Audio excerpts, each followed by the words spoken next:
The dust settled on Main Street as Sarah Mitchell faced down 6 armed men, her hand hovering near the worn pearl-handled revolver at her hip. The Martinez brothers' gang had thought they'd found easy prey in this quiet widow running the general store. Instead, they'd stumbled into the sights of the woman who'd once been the fastest draw west of the Mississippi, though that legend had been buried alongside her U.S. Marshal husband 3 years ago. Some mistakes you only make once, and the Martinez brothers were about to make their last. Before we jump back in, tell us where you're tuning in from, and if this story touches you, make sure you're subscribed, because tomorrow I've saved something extra special for you. The dust settled on Main Street as Sarah Mitchell faced down 6 armed men, her hand hovering near the worn pearl-handled revolver at her hip. The Martinez brothers' gang had thought they'd found easy prey in this quiet widow running the general store. Instead, they'd stumbled into the sights of the woman who'd once been the fastest draw west of the Mississippi, though that legend had been buried alongside her U.S. Marshal husband 3 years ago. Some mistakes you only make once, and the Martinez brothers were about to make their last. Part 1. The Initial Confrontation. The afternoon sun cast long shadows across Cedar Grove's dusty Main Street as Sarah Mitchell arranged the last of the new inventory on her general store's weathered wooden shelves. At 42, she moved with the measured grace of someone who'd spent years making this store a cornerstone of the community. Her dark hair was neatly pinned back, her simple dress practical and well-maintained, the very picture of a respectable widow carrying on her late husband's business. Through the store's front window, she watched Mrs. Henderson's children playing hopscotch on the packed dirt, their laughter mixing with the familiar sounds of the small trading post town. Thomas Cooper's blacksmith hammer rang out in steady rhythm from down the street, while old Jim Parker dozed in his rocking chair outside the post office, his silver marshal's badge catching occasional glints of sunlight. Sarah's hands paused, mid-motion, as she was stacking cans of beans, her trained senses registering the approaching hoofbeats before anyone else noticed. 6 horses, heavy with riders, moving at a controlled walk.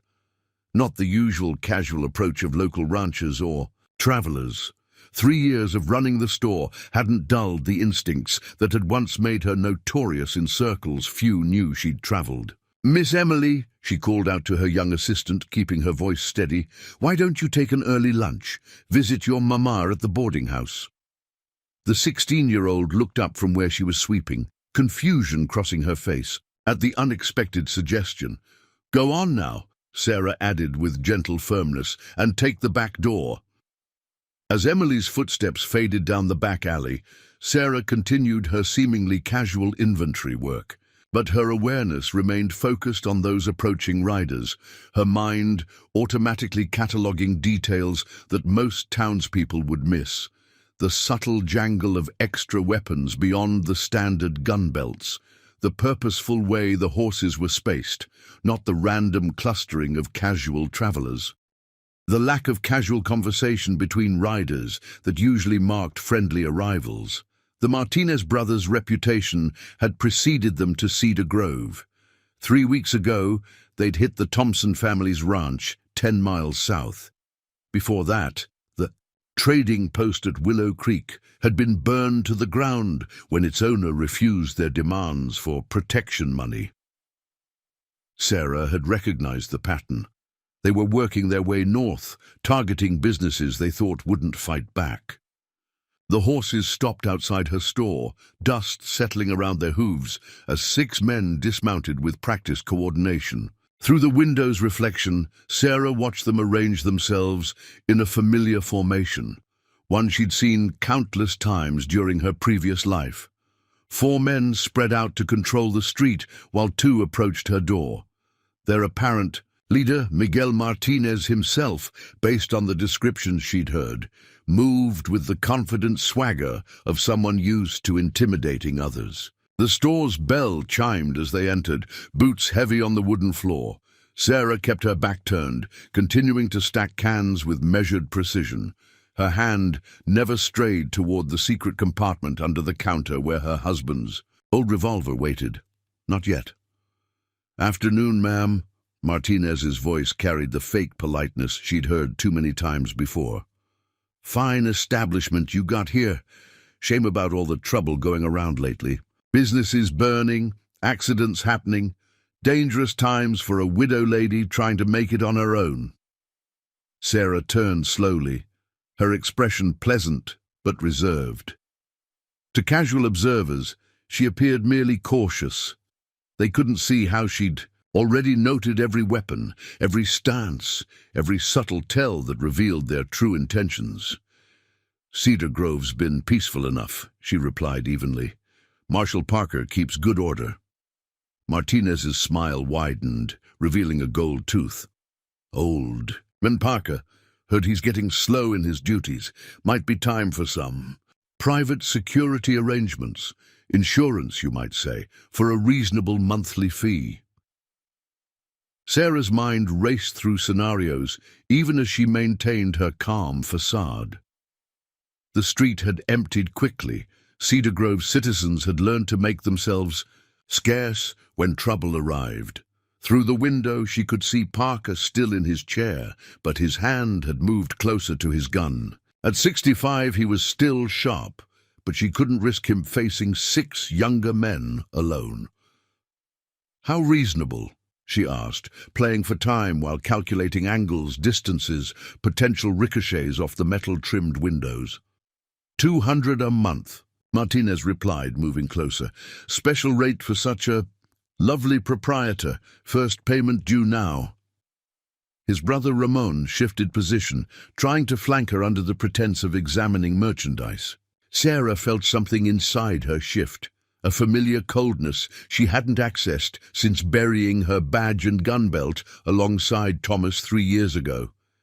They hadn't just threatened her livelihood, they'd threatened her town, her community, the peaceful life she'd built. And some lines you didn't cross with a woman who'd once been known in certain circles as Swift Sarah, the fastest draw this side of the Mississippi.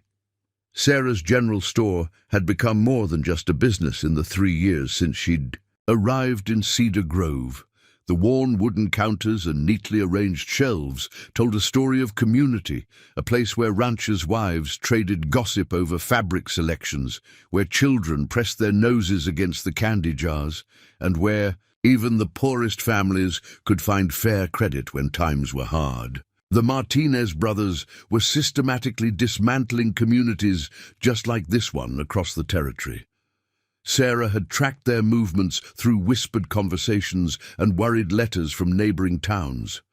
First came the demands for protection money, then the escalating threats, and finally the accidents that served as examples to others who might resist.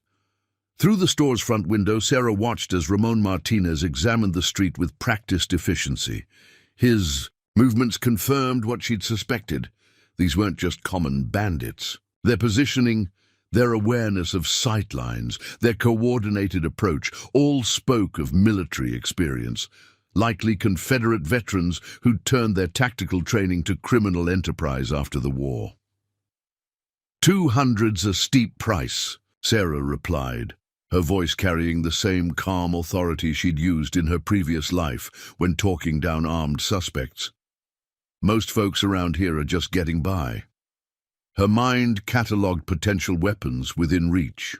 The heavy brass scales on the counter, the rolling pin near the flour bins, the shotgun hidden beneath the false bottom of the seed drawer. But it was the pearl-handled revolver in its oiled holster under the counter that caught at her thoughts. That gun carried history, not just as her late husband's service weapon, but from the years before, when she'd earned her reputation as one of the territory's deadliest peacekeepers. Few knew that Thomas Mitchell hadn't just married a quiet shopkeeper's daughter.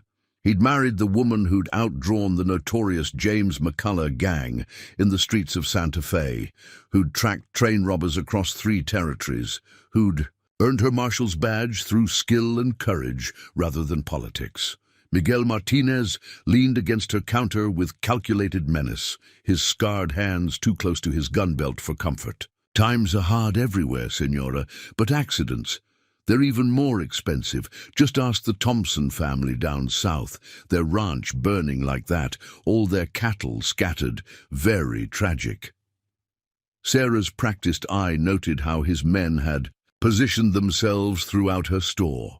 2 by the front door, controlling the entrance, 1 watching the back. Ramon drifting toward the side window that offered a clear view of the marshal's office. Professional positioning aimed at controlling all approaches. "And if I refuse?" she asked, though she already knew their answer. Through the window she could see Emily watching anxiously from the boarding house porch across the street. The girl's mother, Martha, stood beside her with one hand on her daughter's shoulder. Other townsfolk tried to appear busy with their daily tasks while stealing worried glances toward the store. Then Cedar Grove might lose its finest establishment. Miguel replied, his fake smile hardening into something cruel. Fire season's coming.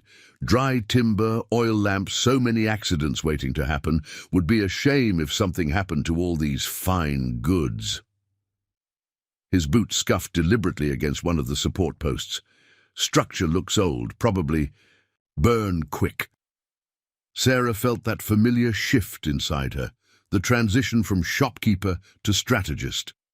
Her fingers itched for the comfort of her gun belt, but she kept them steady on the counter. These men had made the same mistake as so many others, seeing only what they expected to see. A widow woman, alone and vulnerable, an easy target for intimidation. They hadn't noticed how she'd already mapped their positions, calculated firing. Engels noted which shelving units would provide the best cover. They didn't see how she registered their subtle tells, Miguel's tendency to shift his weight before reaching for his gun, Ramon's habit of touching his knife hilt when preparing to move, the way their youngest member kept glancing nervously toward the marshal's office. "I'll need time to think about it," she said, watching their reactions carefully. Running a store means keeping careful books. Can't make decisions like this without proper consideration. Miguel's laugh held no humor. "You've got 1 hour, Senora. We'll take a drink at the saloon, give you time to check those careful books of yours. But when we come back—" He straightened, his hand brushing his gun belt with deliberate significance. "We'll expect the right answer, along with this month's payment in full."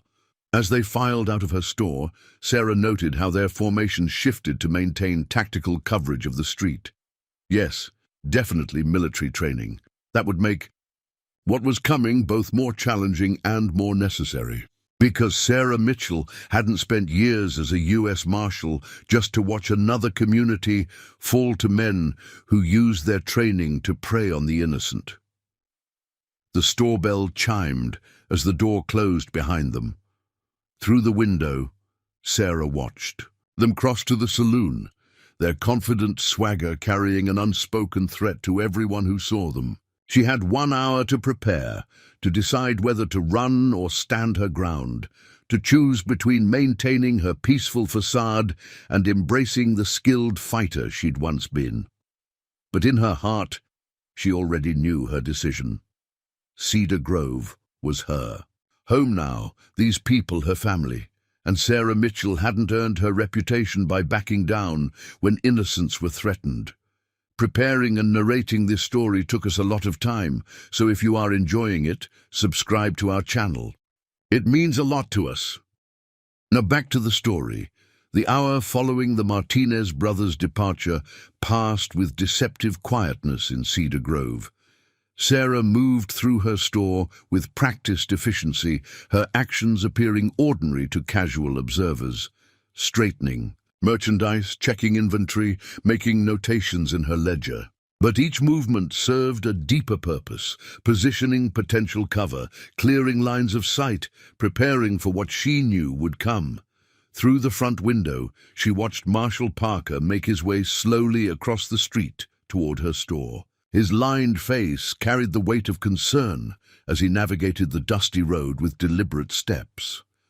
The bell chimed softly as he entered, his experienced eyes taking in the subtle changes she'd made to the store's layout. "Saw we had visitors," Parker said quietly, his hand resting casually near his badge. "Martinez brothers have been working their way north. 3 dead in Willow Creek last month, though the territorial judge called them accidents." He paused, studying her with shrewd awareness. "Might be time for you to share what you haven't been telling us, Sarah." Sarah continued her methodical preparation, moving a barrel of flour to provide better cover near the counter. "Not much to tell, Jim. Came here looking for peace after Thomas passed." But even as she spoke, her hands moved with the subtle efficiency of someone who'd spent years handling weapons and planning tactical approaches. "Peace, maybe," Parker acknowledged, watching her work. "But I've been lawman long enough to recognize training when I see it. Where you move, where you watch people. Thomas Mitchell wasn't just any marshal, and I'm starting to think he didn't just marry any shopkeeper's daughter." Sarah paused, her hand resting on the counter above where her husband's revolver waited. "Does it matter now? Cedar Grove gave me a chance at a new life, gave me community purpose, peace I hadn't known I was missing. Matters when we've got 6 gunmen who've burned their way through 3 counties sitting in my town's saloon," Parker replied evenly. "Matters when I'm too old to face them alone, and my deputy's laid up with fever." He stepped closer, lowering his voice. "Matters when I remember hearing stories about a female marshal in New Mexico territory, one they called Swift Sarah, on account of how fast she could draw. One who disappeared about the same time Thomas Mitchell took a wife." The silence stretched between them, heavy with unspoken history. Through the window, Sarah could see the Martinez brothers through the saloon's front window, their confident postures betraying no awareness of what waited for them. Miguel raised a glass in mocking salute when he caught her watching. "Thomas and I served together first," Sarah finally said, her voice carrying memories of dust and gunsmoke. 5 years tracking outlaws across the territories. He was the only one who never treated me different for being a woman who could outshoot most men. When we married, we decided to leave that life behind. Find somewhere quiet, build something that didn't require looking over our shoulders." Parker nodded slowly. "Until now." "Until now," Sarah agreed, finally meeting his eyes. "They're not just outlaws, Jim. Way they move, way they position themselves, they've got military training. Confederate cavalry, if I had to guess, makes them more dangerous than your average bandits." "Recognize that too," Parker sighed. "Got 6 men, all armed, all trained. Even in my prime, those weren't odds I'd want to face." He studied her, all carefully. "But you're not just considering paying them off, are you?" Sarah's laugh held no humor.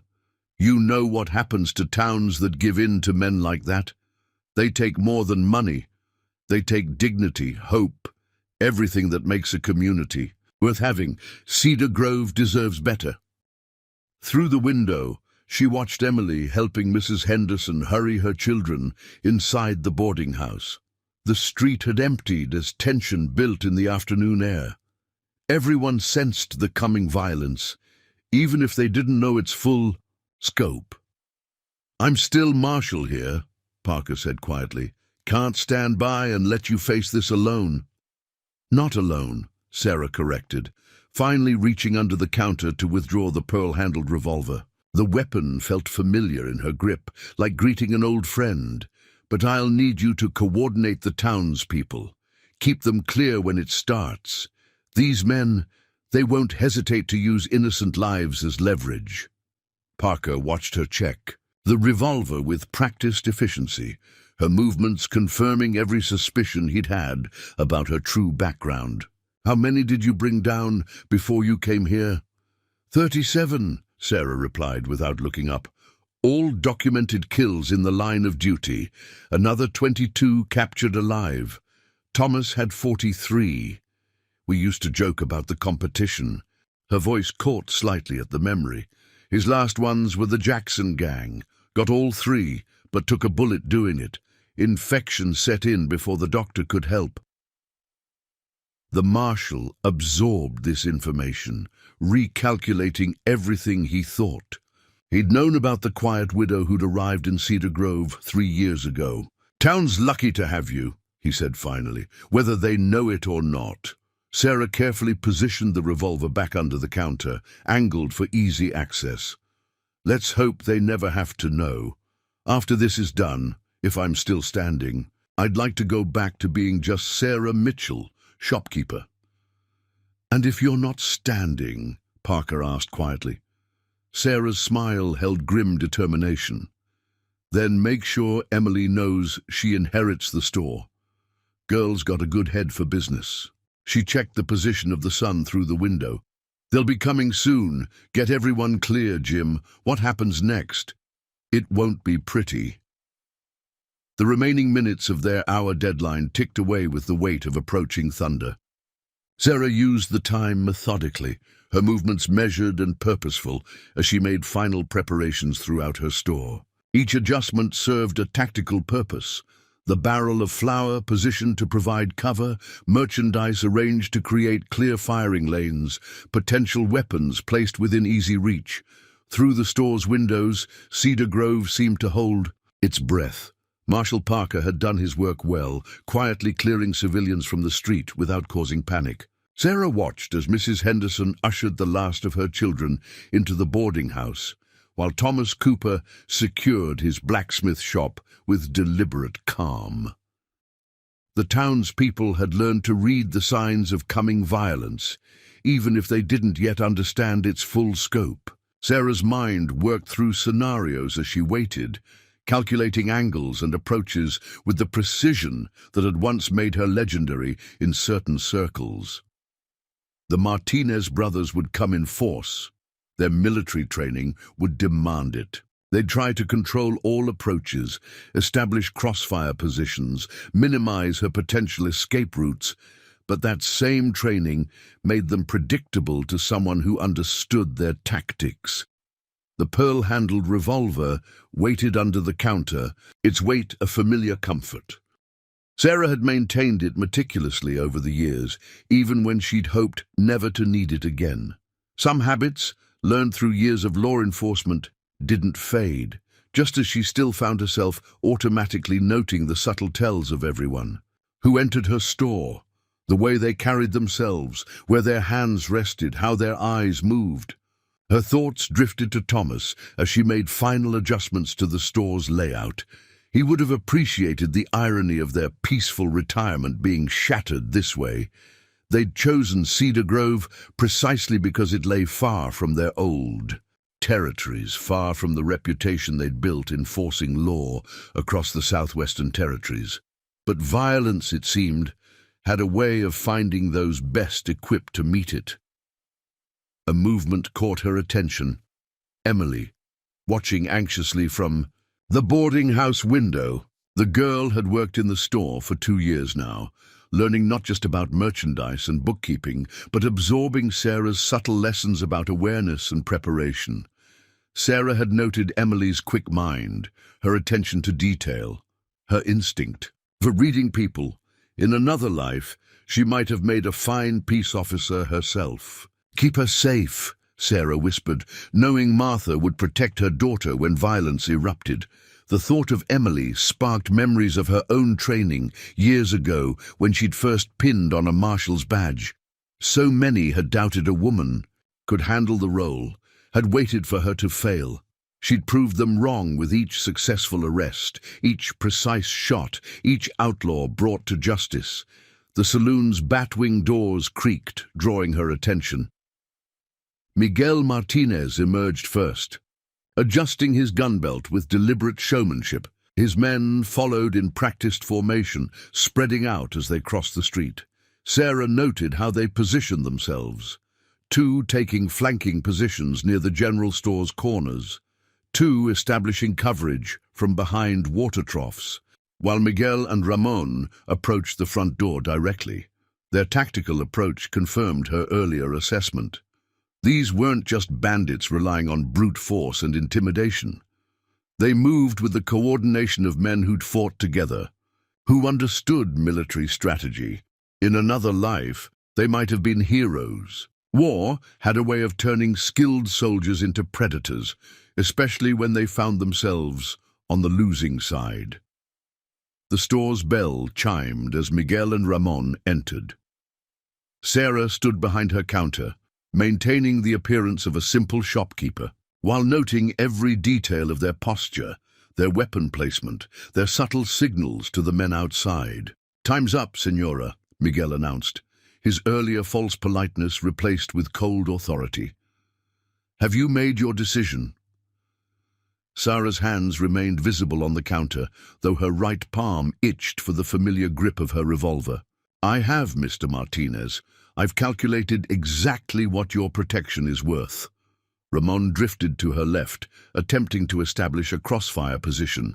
His movement was professional, almost subtle, but to Sarah's trained eye, it might as well have been announced with flag signals. These men were used to intimidating ordinary shopkeepers. They hadn't yet realized they were facing someone who'd spent years studying exactly these kinds of tactics. "Wise choice," Miguel smiled, revealing that gold tooth again. 200. Now same every month. Small price for peace of mind. Peace of mind, Sarah repeated quietly. "Is that what you offered the Thompson family before their ranch burned, or the shopkeeper in Willow Creek before his store became ash?" Miguel's smile hardened. "Accidents happen to those who don't appreciate our protection. But you're smarter than that, aren't you? A sensible widow knowing her place in the world." Outside, Sarah noted his men adjusting their positions, responding to subtle signals she couldn't see. They were preparing for violence, even as their leaders maintained the pretense of negotiation. It was exactly what she would have done in their position, prepare for resistance while hoping intimidation would make it unnecessary. "I've known my place in the world for a long time, Mr. Martinez," Sarah replied, her voice carrying quiet authority that made both men pause. "The real question is whether you know yours." The general store's interior had grown preternaturally still, dust motes floating in the afternoon sunlight that streamed through the windows. Sarah's measured words about knowing one's place seemed to hover in the air between her and the Martinez brothers, carrying weight beyond their surface meaning. She watched as Miguel's carefully constructed facade of civilized negotiation began to crack, revealing the predator beneath. Miguel Martinez had perfected his approach through dozens of similar confrontations, the gradual escalation from polite requests to unveiled threats, the careful balance of charm and menace that had broken the will of so many other shopkeepers and ranchers. But something in Sarah's quiet confidence had disrupted his practiced performance. His dark eyes narrowed as he studied her with newfound wariness, recognizing something in her bearing that his instincts warned him about, but his mind couldn't quite grasp. "Our place," he replied with deliberate slowness, each word carrying carefully measured threat, "is wherever we choose to make it. And right now, Senora, we choose to be the new authority in Cedar Grove." His gesture encompassed the store's meticulously maintained shelves and organized displays, the careful arrangement of goods that represented years of Sarah's work. "Such a fine establishment you've built, the kind that would burn so quickly in this dry season, like the others." Through the windows, Sarah tracked the subtle shifts in positioning of Martinez's men outside. Their movements revealed their growing tension, the way they adjusted their stances, checked their weapons with practiced touches, maintained overlapping fields of fire that would trap anyone trying to flee the store. Their military training showed in every motion, but it also made them predictable to someone who understood their tactics intimately. "Let me tell you something about real authority, Mr. Martinez," Sarah responded, her voice carrying the same quiet confidence she'd used countless times before in her previous life when talking down armed men who thought violence made them powerful. "It isn't built on threats and fear. Real authority, the kind that lasts, comes from earning respect." from protecting people rather than preying on them, from building communities up rather than burning them down. The afternoon sunlight caught the edge of Miguel's gold tooth as his expression darkened. Pretty words from a woman who's never had to fight for anything in her life, he sneered, his hand settling deliberately on his ornate gun belt. What would you know about real authority? About the kind of power that comes from being willing to do whatever it takes? About making hard men respect you? A ghost of a smile touched Sarah's lips, though it never reached her eyes. Those eyes remained focused, alert, tracking every minute tell in the Outlaws' postures. You might be surprised what I know about authority, Mr. Martinez. About respect. About the difference between men who use violence because they have to, and those who use it because they lack the strength for anything else. Ramon's patience fractured first, as Sarah had suspected it would. The younger Martinez brother had been shifting his weight subtly for the past minute, his right hand drifting incrementally closer to his holster. Now he stepped forward, his face flushing with angry embarrassment at being lectured by someone he saw as just another vulnerable widow. "Enough talking," he spat, fingers twitching near his gun. "Pay what you owe, or—" What happened next occurred with the fluid grace of countless hours of practice combined with years of real-world experience. Sarah's right hand found the pearl-handled revolver concealed under the counter, even as her left swept the heavy brass scale toward Ramon's face. The outlaw's draw was impressive, professional grade even, but he hadn't anticipated the scale's trajectory. His shot went wide as he ducked instinctively, the bullet splintering wood near the ceiling. Sarah's revolver cleared leather with liquid smoothness, her first shot finding Ramon's gun hand with surgical precision before he could recover his stance. His weapon clattered to the floor as he stumbled backward, clutching his bleeding fingers and cursing in Spanish.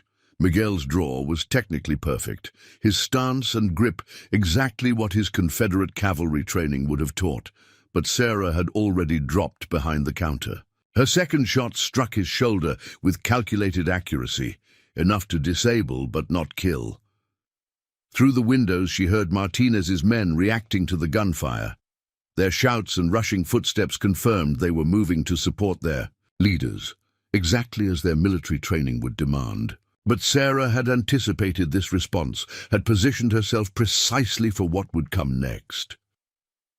"Your men might want to reconsider their approach," she called out, her voice steady despite the adrenaline singing in her veins.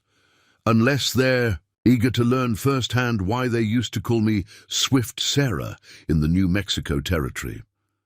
The effect of the name was immediate and electric. Miguel's face transformed with shocked recognition, even through his pain, color draining from his features as he clutched his wounded shoulder. "It can't be," he gasped, all pretense of control evaporating. "Swift Sarah disappeared years ago, married some marshal." "Thomas Mitchell," Sarah confirmed, keeping her revolver trained on both men while maintaining awareness of the windows and potential angles of attack. "Finest lawman I ever served with, and an even better husband, until men who thought violence made them important took him from me."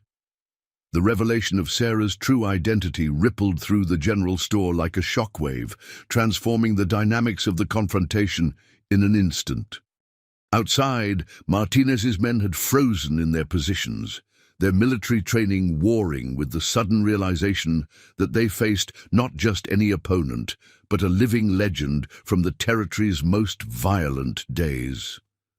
The very name, Swift Sarah, carried weight in these parts, weight that had supposedly been buried 3 years ago alongside a U.S. Marshal's badge. "Swift Sarah," Miguel Martinez repeated, his voice carrying a mix of disbelief and growing fear. Blood seeped through the she, fingers clutching his wounded shoulder. "They said you could draw and fire 6 perfect shots before a man's hand could touch his holster, that you tracked the McCullough gang across 3 territories in the dead of winter, brought them all in alive when everyone else had failed." His eyes darted to his wounded shoulder, understanding dawning that you never took a kill shot unless you had to. Sarah kept her revolver steady, its pearl handle catching afternoon light that streamed through the windows.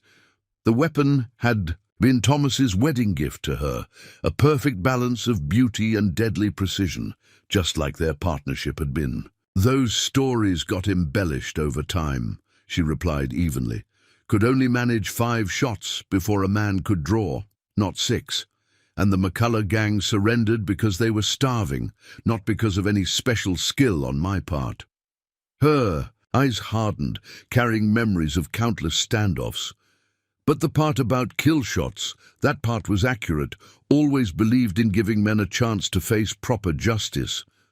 Through the store's windows, she could see Marshal Parker maintaining his position near the livery stable, ready to intervene if needed, but wise enough to let the situation play out. The older lawman had positioned himself perfectly to keep civilians clear while maintaining a clear line of sight to the confrontation. His experience showed in every careful movement, in how he'd cleared the street without causing panic. She saw him catch her eye briefly, giving an imperceptible nod of support. "But you disappeared," Ramon managed through clenched teeth, still clutching his wounded hand where her bullet had struck with surgical precision. 3 years ago. All the stories just stopped. Some said you died in a shootout in Arizona. Others claimed you'd run off to California with a cattle baron. Few believed you'd just vanished. "Married Thomas Mitchell instead," Sarah corrected, her voice carrying old pain beneath its professional calm. "Best U.S. Marshal the territories ever saw. We'd worked together for years, bringing in outlaws that others couldn't touch. Finally realized we were stronger as partners in everything, not just the job." Her expression softened momentarily. At the memory, "We decided to leave that life behind, build something peaceful, thought we'd found it here in Cedar Grove." Her face hardened again. "Until men like you started burning their way across the territory, destroying everything good people had built." Miguel's tactical mind was visibly working, reassessing the situation with his military training. She could see him calculating, angles considering options, his Confederate cavalry experience showing in how he analyzed the tactical situation. 6 against 1, he calculated aloud, though his voice lacked its former confidence. "Even for swift Sarah, those odds—" 4 against 1 now, Sarah interrupted coldly, "unless your shoulders stopped bleeding enough to draw, and your brothers learned to shoot left-handed in the last minute." Her aim never wavered, the revolver as steady as it had been in her martial days. "Want to test whether the stories about my accuracy were exaggerated too, about how I could shoot a playing card edge-on at 30 paces. Outside, one of Martinez's men called out in Spanish, requesting orders. The tension in the store ratcheted higher as Miguel visibly wrestled with his options. Sarah could read the conflict in his face. His reputation would suffer either way, either from backing down or from risking his remaining men against a legendary gunfighter whose skills had apparently not diminished during her years of retirement. The afternoon sun cast long shadows through the store's windows, highlighting the dust motes that danced in the air between them. Every item in the store, each carefully arranged shelf, each neat display, represented the peaceful life Sarah had built here. Yet now those same items had become potential cover, possible weapons, tactical considerations in what might become a desperate gunfight. "You could have killed us both," Miguel observed finally, his voice carrying genuine curiosity beneath the pain.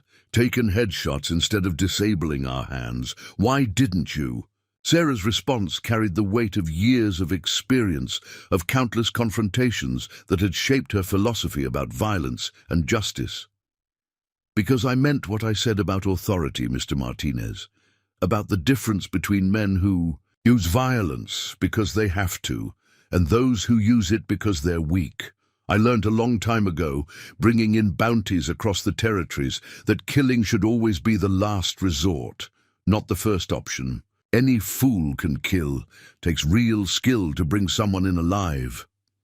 Through the dust-flecked sunlight streaming into the general store, Sarah caught glimpse of movement at the boarding house, Emily watching wide-eyed from behind a curtained window, finally understanding why her employer had spent so many hours teaching her to observe people, to read situations, to always know where the exits were. The girl's expression showed not fear, but dawning comprehension as pieces clicked into place. All those subtle lessons about awareness and preparation suddenly making new sense. Every time Sarah had positioned the girl a different counter, spots, teaching her to watch customer hands, to note their stances, to read their intentions. It hadn't just been about shopkeeping. "Your men have a choice to make," Sarah continued, her voice carrying clearly to the outlaws outside, trained by years of command, to project authority without shouting. The same voice that had once talked down the notorious Carson brothers in a New Mexico saloon, convincing them to surrender without a shot fired. They can try their luck against someone who spent 30 years learning every angle of gunfighting, someone who's brought in more live bounties than any other marshal in territorial history. Or they can lay down their weapons, surrender to Marshal Parker, and face proper justice for what they've done to peaceful towns like Cedar Grove. Miguel's face showed the calculations running behind his eyes, the tactician in him warring with the proud outlaw leader he'd become. His military training was evident in how he assessed the situation, eyes marking distances, angles, potential cover. Blood continued seeping through the fingers pressed against his shoulder wound, though his voice remained steady. "And if we surrender, what then? Then you face trial for your crimes, proper justice, not frontier justice." Sarah's aim remained unwavering, the pearl-handled revolver as much a part of her as breathing. Every practice session over the past 3 years, maintained in secret behind her store, had kept her skills razor-sharp. And I go back to being just Sarah Mitchell, shopkeeper, the woman who sells penny candy to children and extends credit to farmers during hard seasons, the one who chose to build something instead of destroy it. The silence stretched, heavy with potential violence. Through her store's windows, Sarah could see the remaining Martinez gang members exchanging uncertain glances, their confident swagger replaced by the dawning realization that they faced someone whose abilities weren't just legend. Their military training was evident in how they maintained their positions, but uncertainty had crept into their stances. These men had likely faced other shopkeepers, other townspeople who'd tried to resist, but never someone who could read their every move, who understood their tactics as well as they did. "You don't understand what you're involved in," Miguel said finally, his voice dropping lower, taking on an edge of urgency that caught Sarah's attention. "This isn't just about protection money. We've got connections, powerful men backing us, using us to acquire land across the territory. Men who won't take kindly to interference, politicians, judges, men who can make people disappear with just a few words in the right ears." Sarah's laugh held no humor, the sound carrying memories of 100 similar confrontations. "You think you're the first criminals I've faced with powerful connections. I've brought down corrupt judges, crooked politicians, men who thought their money or influence put them above the law." Her eyes hardened, carrying the weight of battles fought in courtrooms as well as dusty streets. They all learned the same lesson. Justice catches up eventually, no matter how well connected you are. I've seen governors fall when their corruption came to light, watched bankers in fancy suits take the same prison wagons as the outlaws they funded. Through her peripheral vision, she noted movement at the edge of town, riders approaching at a steady pace. Her trained eye counted 6 horses, their riders' postures suggesting more of Martinez's men. The way they rode, the spacing between horses, the deliberate pace, all spoke of military training similar to the men already in town. The odds were about to shift, and not in her favor. Reinforcements coming, Miguel noted, having spotted the same approach. A hint of his former confidence returned, though tempered by the pain in his shoulder and the newfound respect in his eyes. Men just as well trained as we are, veterans of the same battles, shaped by the same war. Sure you won't reconsider our offer? 200 a month seems reasonable compared to what's coming. Sarah's tactical mind raced through scenarios, drawing on decades of experience. 10 against 1 would push even her considerable skills to their limit. But she'd faced worse odds before, in darker places than this. She remembered the night in Tucson when she'd faced down 8 members of the Hayes gang, all hardened killers. How she'd used their overconfidence against them, turned their numbers into a disadvantage in the confined space of a saloon. Last. "And chance," she announced, her voice carrying to every corner of the store and street beyond.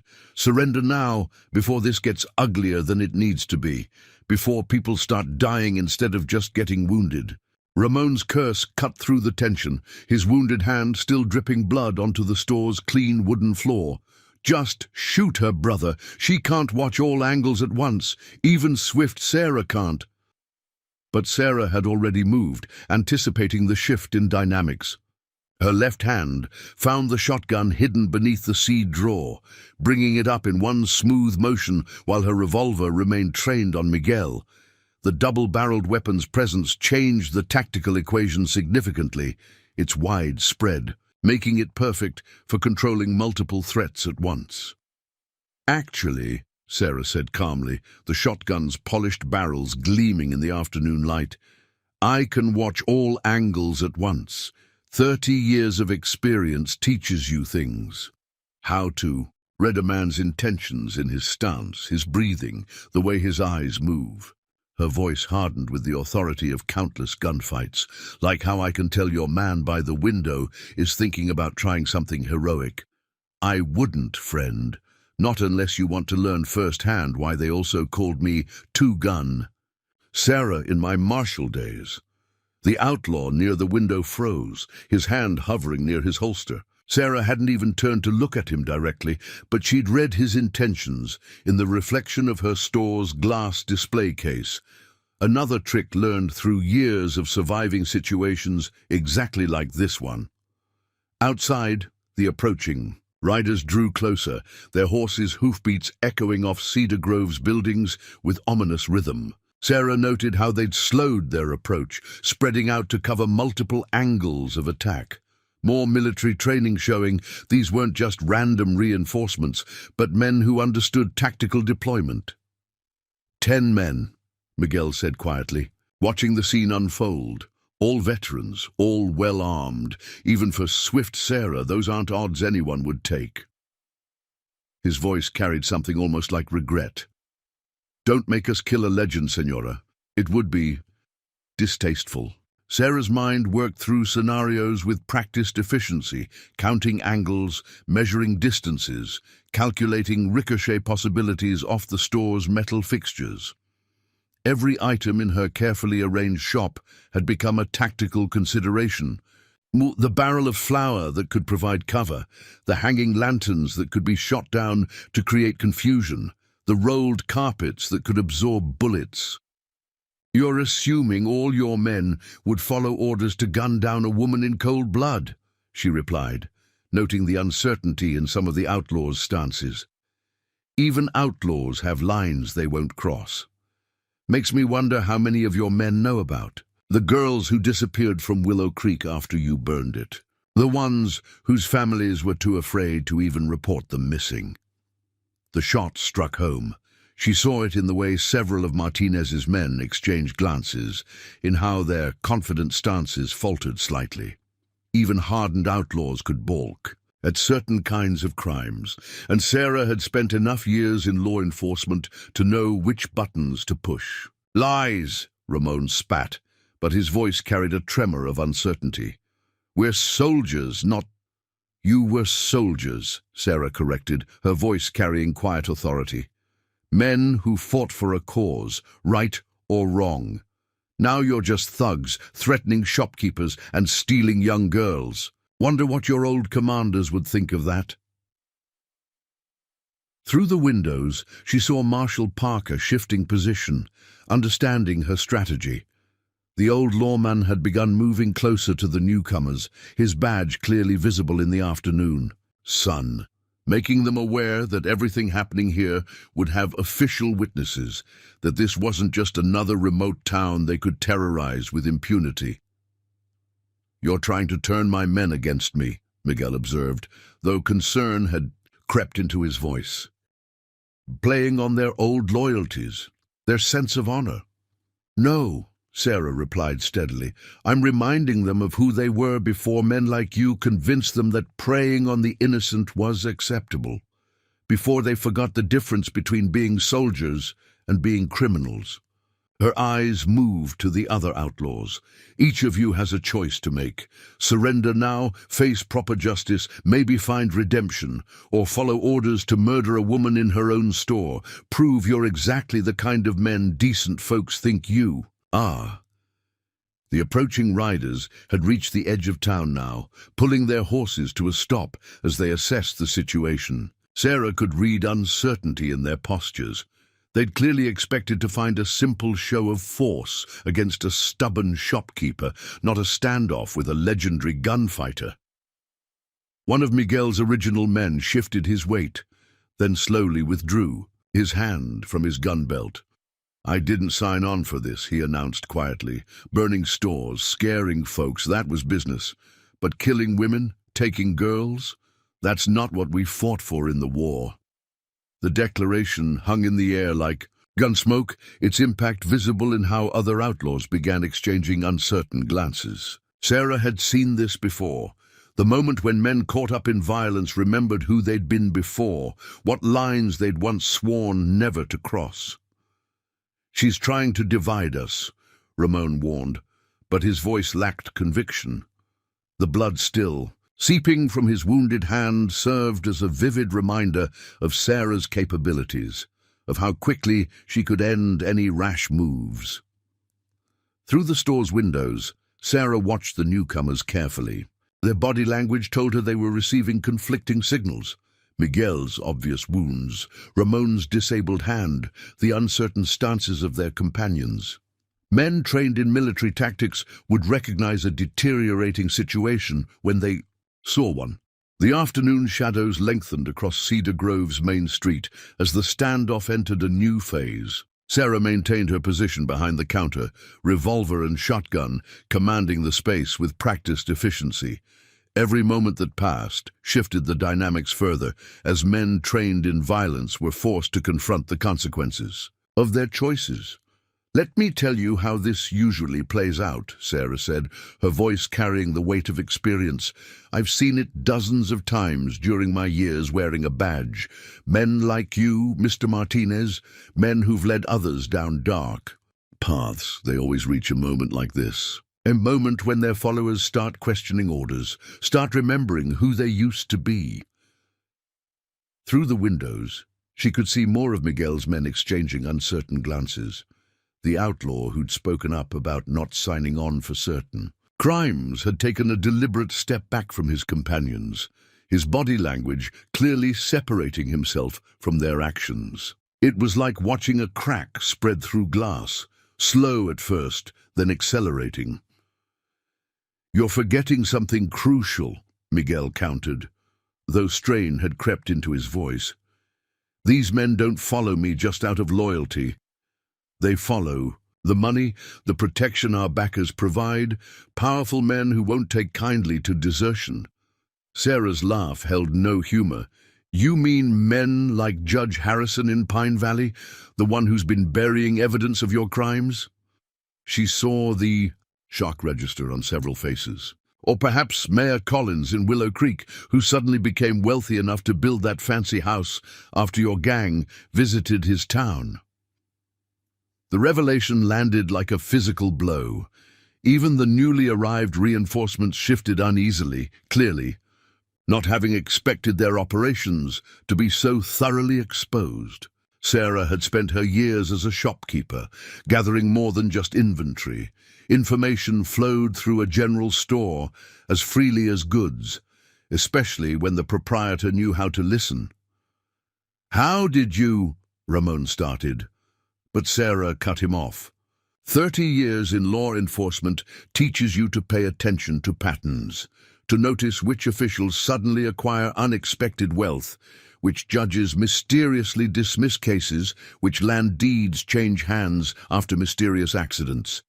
Her eyes hardened, just like it teaches you to recognize when men are being used as pawns by powers bigger than themselves. The afternoon sun cast long shadows through the store's windows, highlighting the dust motes that danced between the antagonists. Sarah noted how the light created blind spots, calculated angles of reflection that could work to her advantage if violence erupted. But she was betting on a different outcome now. "Think about it," she continued, addressing the men outside as much as those in her store. "Your backers, these powerful men. They sit in their fine houses, keeping their hands clean while you do their dirty work. When things go wrong, who do you think they'll sacrifice first? The respected judge, the wealthy mayor, or the outlaws they hired to do their killing?" One of the newly arrived riders spoke up, his voice carrying the crisp accent of formal military training. "Martinez, what's she talking about? You said this was about establishing order in lawless territories, about creating opportunities for fellow veterans." Miguel's face showed the strain of seeing control slipping away. "It is about order, about taking what we deserve after everything we sacrificed in the war. These weak townspeople, they don't understand what it takes to what?" Sarah interrupted sharply. "To terrorize shopkeepers, to burn farms, to make young girls disappear?" Her voice carried the cold authority that had once made hardened criminals surrender without a shot fired. "You're not creating order. You're just being used as muscle by men who see you as expendable." Through the store's windows she could see Marshal Parker had positioned himself strategically, ready to act if the situation shifted toward violence. But his experienced eye must have told him what Sarah already knew. The real battle now wasn't about guns, but about forcing men to confront their own choices. "She's right about one thing," another of the newcomers said slowly. "Judge Harrison's boy was bragging in the saloon last week about how his pa would own half the territory soon. Seemed mighty sure about property changing hands." Sarah watched, the impact of these words ripple through the gathered men. She'd seen this moment before, when followers realized they weren't partners in some grand vision, but tools being used by smarter, more ruthless men. It was a realization that could turn angry men violent, or make them remember the honor they'd once claimed to serve. "So here's what happens next," she announced, her voice carrying the quiet confidence that had once made her legendary across the territories. "Any man who surrenders peacefully to Marshal Parker will have my word that their cooperation in exposing these corrupt officials will be noted. A chance to make things right, to be soldiers serving justice again instead of thugs serving corrupt men." The weight of Sarah's offer hung in the dusty afternoon air, heavy with possibility. Through her store's windows, she watched the complex interplay of loyalties and realizations work across the faces of Martinez's men. Years of law enforcement experience had taught her that such moments were delicate, when hardened men stood on the knife's edge between violence and redemption. In these crucial seconds, the smallest word or gesture could tip the balance either way. Miguel Martinez's face had gone rigid with barely controlled fury as he watched his carefully built authority beginning to crumble. Blood still seeped from his shoulder wound, staining his expensive shirt, a visible reminder of how quickly fortunes could change. "You fools!" he spat at his wavering men, desperation creeping into his voice. "You think your surrender will protect you? Our backers will make sure you never reach a courtroom. They'll what?" Sarah interrupted, her voice carrying the weight of decades facing down threats. The pearl-handled revolver remained rock-steady in her grip, while the shotgun's twin barrels covered wider angles. Kill every man here? Add a dozen murders to the conspiracy? Men like Judge Harrison and Mayor Collins, they survive by keeping their hands clean, by having distance from the actual violence. The moment this gets messy, they'll cut you loose faster than a rattler sheds its skin. The store's atmosphere crackled with tension as more of Martinez's men exchanged uncertain glances. Sarah noted how they'd begun unconsciously shifting their positions, creating distance between themselves and their leaders. Her trained eye caught every tell, the way some had let their hands drift away from their weapons, how others had adopted more defensive stances. These were the subtle signs that preceded either surrender or desperate violence, and she'd learned to read them like a book. "She's right about the judge," one of the newcomers said, his voice carrying the measured tones of educated military training. Unlike most of the gang, his accent suggested Eastern schooling, perhaps even West Point. "Last month in Pine Valley, 2 of Diego's boys got caught stealing cattle. Judge Harrison let them hang without even a proper trial, didn't want them talking about who'd really ordered the raid." Sarah kept her weapons steady as she watched the impact of these words ripple through the gathered men. The mention of their fallen comrades struck deep, especially among the veterans who still remembered military codes of loyalty. "That's how it always works," she added quietly, letting her voice carry just enough sympathy to connect with their sense of betrayal. "Men like Harrison, they see you as tools, disposable. The moment you become a liability, they'll sacrifice you to protect themselves." Through the window, she caught sight of Emily still watching from the boarding house, the girl's expression showing she was absorbing every detail of how Sarah handled the situation. Even now, in the midst of crisis, Sarah found herself hoping the girl was learning, understanding that true strength came from knowing how to turn enemies into allies, how to offer paths to redemption instead of just dealing death. These were lessons she'd learned the hard way, over years wearing a badge. "Think about your choices," Sarah continued, addressing each man individually with her gaze. She'd learned long ago that making eye contact in such moments was crucial. It forced men to see themselves as individuals responsible for their own choices, not just as part of a faceless gang. "I'm not just offering surrender. I'm offering a chance to make things right, to be part of bringing real justice to the territory, to show that the honor you learned as soldiers didn't die in the war." The afternoon sun cast long shadows across the store's wooden floor as another of Martinez's original men stepped back, then deliberately unbuckled his gun belt. He was older than most, with graying hair and the bearing of a former cavalry sergeant. "She's right," he announced, his voice carrying the weight of difficult decision. "We were supposed to be bringing order, helping build something. Instead, we've just been burning and destroying. That ain't what I fought for in the war." Miguel's face contorted with rage as he watched his authority continue to dissolve. The careful hierarchy he'd built through intimidation and violence was crumbling. In the face of something more powerful, the chance for redemption. "Cowards! After everything I've done for you, everything you've done." The words came from one of the reinforcements, his tone bitter.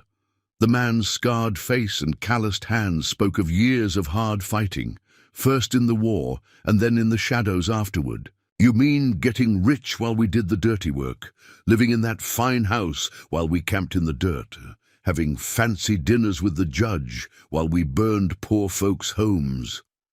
Sarah watched the shifting dynamics carefully, ready for the moment when desperate men might choose violence as their last resort. She'd seen it before, how cornered men could become their most dangerous when their world started falling apart. Through the windows, she saw Marshal Parker moving deliberately closer, his experienced eye also reading the situation's delicate balance. "Last chance," Sarah announced, her voice carrying clear authority that reached every corner of the store and street beyond.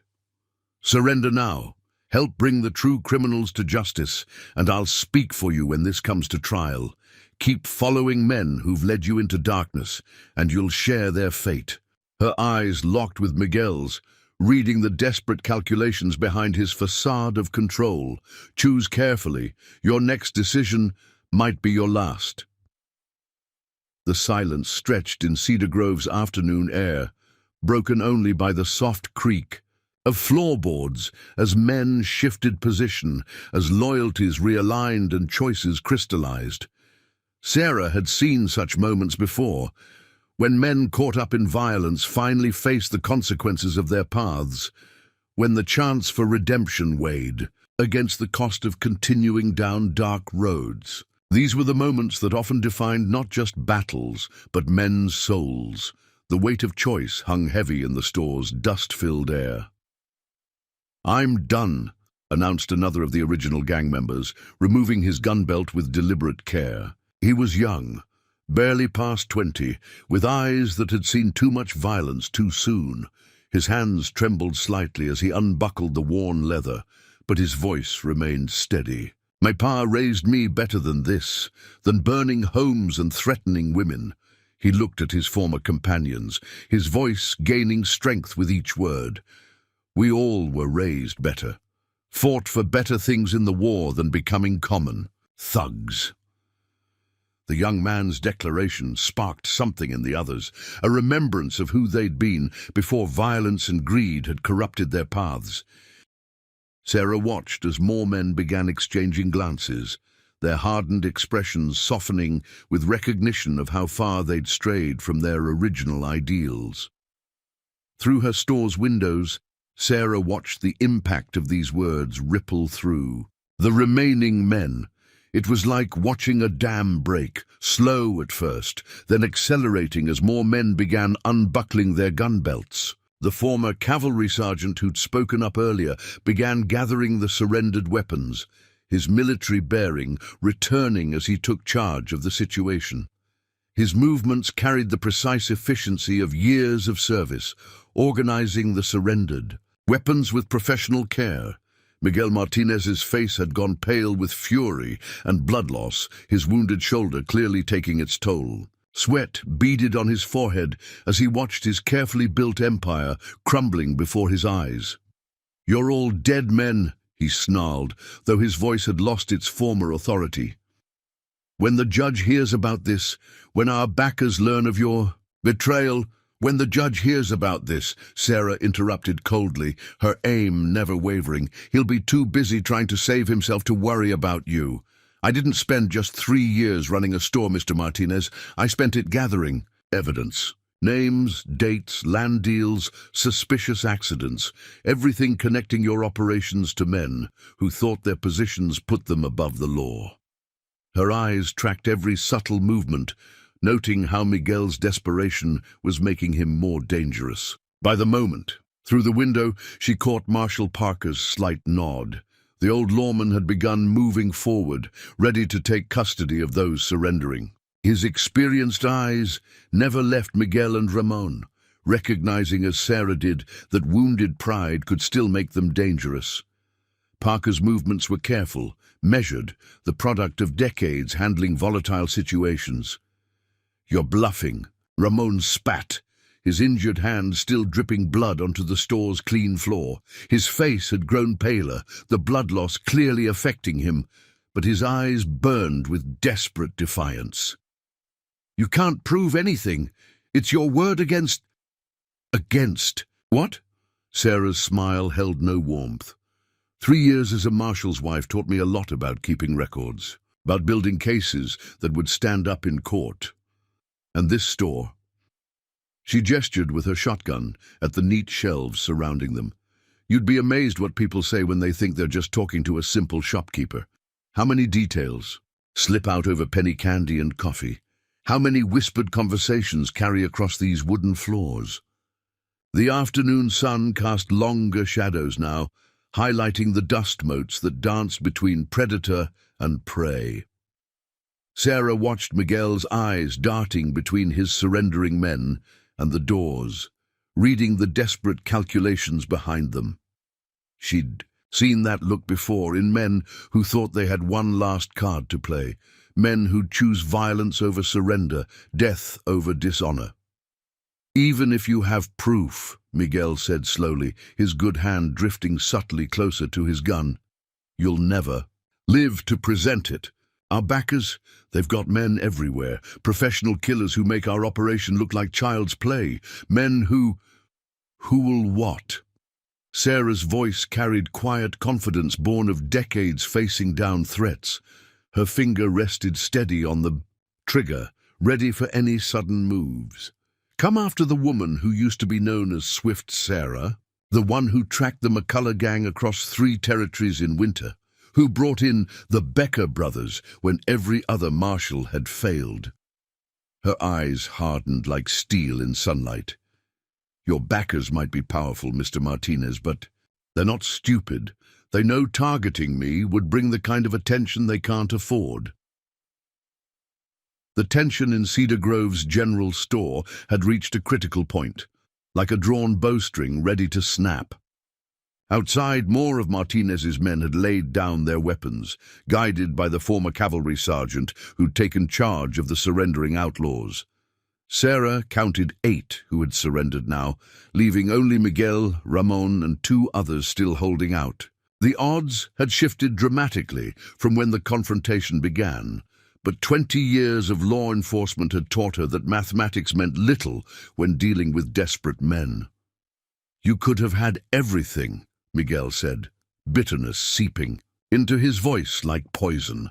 His wounded shoulder had begun trembling slightly, but his good hand remained dangerously close to his holster. "The protection money was just the start. We're building something bigger here, taking control of whole territories, reshaping the frontier itself.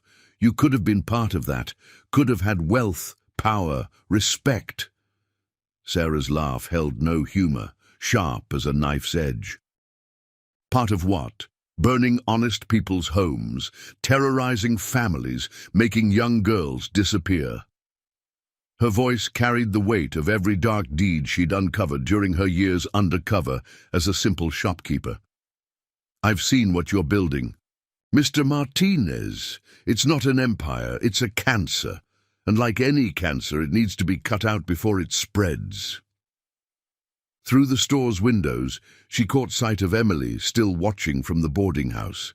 The girl's expression showed a mix of fear and fascination, watching her mentor transform from quiet shopkeeper to legendary law woman. Sarah silently prayed the girl would remember the most important lesson from all this. The true strength came from standing against evil, not compromising with it. "You think you understand what's really happening here?" Miguel's voice had taken on a dangerous edge, the tone of a man with nothing left to lose. "The territories are changing. The old ways, law, justice, all those pretty words, they're dying. Men with vision, with the courage to take what they want, they're the future. I understand more than you think." Sarah's aim remained rock-steady as she watched Miguel's subtle shifting, recognizing the prelude to violent action. "I understand that men like you always talk about vision when what you really mean is greed. About courage when what you really mean is cruelty. About building something new when all you really do is destroy what others have built." The afternoon sun had begun its descent toward the horizon, casting longer shadows through the store's windows. Sarah noted how the changing, light-altered sightlines created new blind spots she needed to account for. Through years of experience, she'd learned that such details often meant the difference between life and death in a gunfight. "Those surrendered men," Ramon spoke up, his voice tight with pain from his wounded hand. "They're weak. Cowards who lost their nerve. But some of us still remember what it means to stand our ground, to what?" Sarah interrupted sharply. "To die for someone else's greed? To throw your lives away protecting men who see you as disposable?" Her eyes moved. "To the 2 remaining outlaws who hadn't surrendered, is that what you want? To die in a shopkeeper's store because your leaders are too proud to admit defeat?" One of the remaining men shifted uncomfortably, his resolve visibly wavering. He was older than most, with the weathered face of someone who'd seen too much. Violence. "The judge," he said slowly, "he promised us pardons, said no matter what happened he'd make sure we never faced charges." Sarah's response carried quiet certainty. "The judge will be too busy facing his own charges to help anyone. I've got proof of every bribe he's taken, every case he's buried, every piece of land he's stolen through false judgments. By this time, tomorrow, he'll be running for the border, if he's not already in custody." Miguel's face contorted with desperate rage. "You're lying!" No simple shopkeeper could. "I haven't been just a shopkeeper for 3 years," Sarah cut him off. "I've been building a case, gathering evidence, watching how your operation worked, the threats, the violence, the corruption, every piece documented, every connection mapped, copies already in the hands of federal marshals and territorial governors." The remaining outlaw studied Sarah's face, reading the truth in her steady gaze. Slowly, deliberately, he stepped back from Miguel's side. "My pa used to say," he announced quietly, "that a man needs to know when he's backed the wrong horse. When it's time to cut his losses and start fresh." His hands moved to his gun belt, beginning to unbuckle it. Miguel Martinez's control finally shattered like glass hitting stone, the break visible in every line of his body. Sarah saw it coming. In his eyes, a split second before his muscles tensed. That crucial instant when desperate men chose violence over surrender, pride over survival. His injured hand went for his gun with the mechanical reflex of countless drills, while Ramon lunged sideways to create a crossfire, their military training showing even in this moment of desperation. But Sarah hadn't survived 20 years in law enforcement by being slower than desperate men. Her revolver spoke twice in rapid succession, each shot placed with the surgical precision that had made her legend across the territories. Miguel's second gun, hidden in his boot, clattered across the wooden floor before his fingers could close around it, while Ramon's backup derringer, barely cleared from his vest, joined it as both brothers staggered back, their hands now sporting matching wounds on both sides. Through the store's windows, dust motes danced in the afternoon sunlight, temporarily suspended in the aftermath of gunfire. The sharp scent of powder smoke mixed with the familiar smells of coffee beans and leather goods, creating an odd contrast between violence and the comfortable normalcy of her shop. Sarah maintained her position, years of experience having taught her that such moments of apparent victory were often the most dangerous.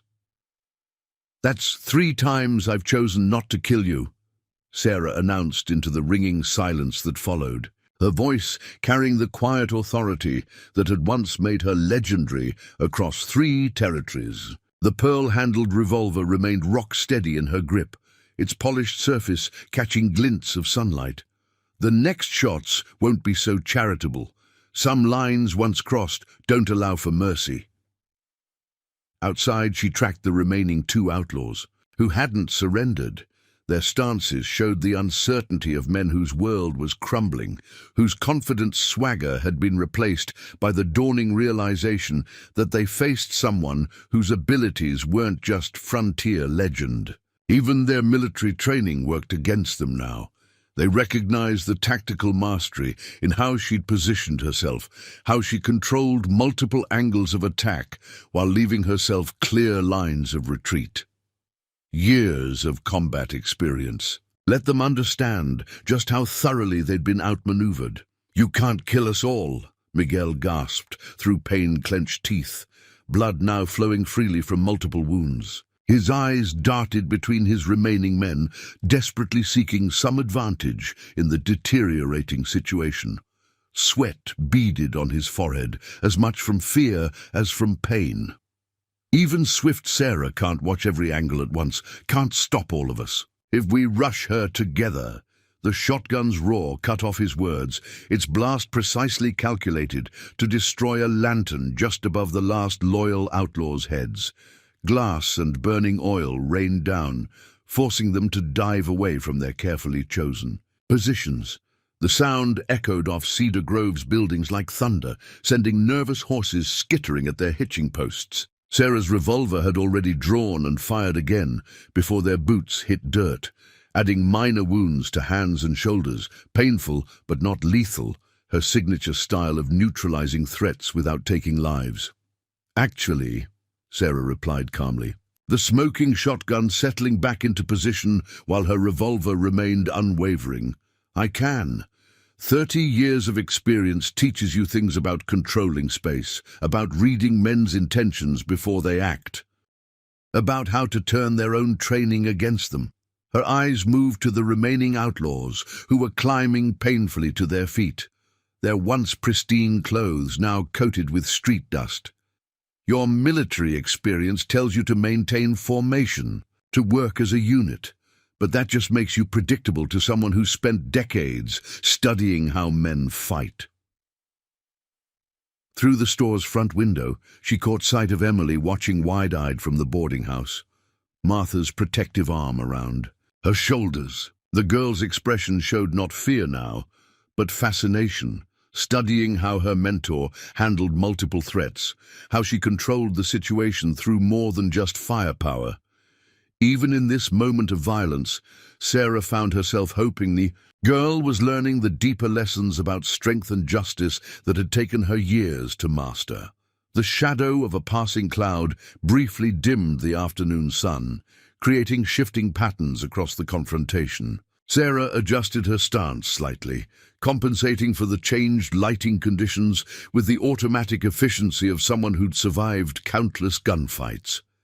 She noted how Miguel's breathing had become ragged, how Ramon's injured hands trembled slightly, signs that blood loss was beginning to affect their judgment, making them even more dangerous in their desperation. "It's not just about being fast," Sarah continued, her voice carrying to every corner of the confrontation. Each word was measured, deliberate, shaped by years of talking down armed men. "It's about understanding people, about knowing that men, like you, Mr. Martinez, men who lead through fear and violence, always make the same mistakes, always assume that brutality equals strength, that cruelty equals power." The shotgun's barrels tracked smoothly as the remaining outlaws tried to edge toward better positions, their movements betraying their military training even now. But real strength, it comes from knowing when not to kill, from understanding that justice serves everyone better than vengeance. The afternoon sun cast long shadows across Cedar Grove's main street as the confrontation reached its crucial moments. Sarah watched Miguel's face contort with desperate calculation, saw him measuring angles and distances one last time. She recognized the look from countless other standoffs, the moment when proud men had to choose between their pride and their survival. Through her peripheral vision, she noted Marshal Parker moving carefully closer, positioning himself to support whatever choice was made next. "Last chance," she announced, her voice carrying clear authority that reached every corner of the confrontation. "Surrender now, help bring the real criminals to justice, and I'll speak for you when this comes to trial. Make me end this the hard way, and we'll see if the stories about Swift Sarah's accuracy were exaggerated or not." Her eyes locked with Miguel's, reading the battle between desperation and reason in his gaze. "Choose carefully. Some choices, once made, can't be unmade." The silence that followed Sarah's ultimatum stretched taut as a drawn bowstring, broken only by the soft creaking of the store's wooden floors as men shifted positions. Ramon's blood dripped steadily onto the clean planks, each drop marking the passage of crucial seconds. Through the windows, Cedar Grove's main street lay empty and still, the town holding its collective breath as the confrontation reached its critical moment. Miguel Martinez's face had gone pale with a combination of blood loss and barely contained fury. His expensive shirt, once pristine white, now bore spreading crimson stains from his shoulder wound. but it was the look in his eyes that caught Sarah's attention. The dangerous calculation of a man preparing one final desperate gambit. "You think you've won," he said softly, his voice carrying an edge sharp as a knife blade. "Think because you've turned some weak men with your pretty words about justice that you understand what's really happening here." His good hand drifted subtly closer to his waistcoat, drawing Sarah's immediate attention. "But you don't know the half of it, Senora. The judge, the mayor, they're just the surface. What's really being built here goes so much deeper." Sarah's revolver tracked his movement with unwavering precision, while the shotgun covered wider angles. Through years of experience, she'd learned that men at their most desperate often revealed truths they'd otherwise take to their graves. "Enlighten me, then," she replied evenly, noting how the remaining outlaws had begun spreading out again, responding to some signal she couldn't see. "What's worth burning down peaceful towns and terrorizing honest people?" A brutal smile touched Miguel's lips, made all the more unsettling by the pain evident in his features. "Progress, Senora. The future. These territories, they're changing. The old ways, marshals, judges, simple laws for simple people. They're dying. Men with real vision, they see what's coming. A new order built on strength and ambition, not worn-out notions of justice." Through the window, Sarah caught sight of movement at the edge of town, riders approaching at a steady pace. Her trained eye counted at least 4 horses there, riders' postures suggesting more of Martinez's men, but something about their approach struck her as different, more professional, more controlled than the usual gang members. "And you're building this new order by extorting shopkeepers and burning ranches?" Sarah's voice carried calculated skepticism, buying time while she assessed the approaching threat. "Seems like old-fashioned thuggery dressed up in fancy words. To me." Miguel's laugh held no humor, sharp as breaking glass. "You still don't see it. The protection money, the burned buildings, even the girls we took. It's all just cover. Smoke to hide what's really being constructed." His eyes took on a fevered gleam. "Did you never wonder why we chose these particular towns, these specific targets? Why men with military training would waste their time on such small prizes?" Sarah's tactical mind raced ahead of his words, connecting pieces she'd gathered over 3 years of patient observation. The pattern of the Martinez gang's movements, the specific properties they'd burned, the seemingly random towns they'd targeted. Suddenly, it all formed a larger picture, like a map emerging from scattered pieces. "The railroad," she said quietly, watching understanding dawn on the faces of the men who'd surrendered. "You're clearing a path for the railroad, burning out properties along the proposed route, forcing sales at low prices, creating a corridor of controlled land." "Smart woman," Miguel acknowledged, genuine respect coloring his tone despite the situation. "But even that's just part of it. The railroad needs more than just land. It needs water rights, timber claims, mining concessions, needs law enforcement that knows when to look the other way, judges who understand progress requires flexibility." His smile widened, showing teeth. "By this time next year, everything from the Missouri River to California will run on new rails, controlled by men who understand real power, men who remember those who helped build their empire." Through the store's windows, Sarah tracked the approaching riders. Their formation had tightened as they neared town, displaying the kind of precision she'd seen before, not in outlaws or common soldiers, but in professional enforcers. The kind of men powerful corporations used when they needed problems to disappear quietly. "And the missing girls?" she pressed, her voice hardening. "How do they fit into your grand vision of progress?" Something ugly flickered across Miguel's face. "Insurance, Senora. Even powerful men have weaknesses, things they'd rather keep private. A smart operator knows how to provide. Entertainment that ensures cooperation. His eyes narrowed. But you won't live to use that information. The men coming now? They're not just hired guns. They're cleaners, professionals who make problems. Disappear. No one will ever find enough of Swift Sarah to recognize the legend.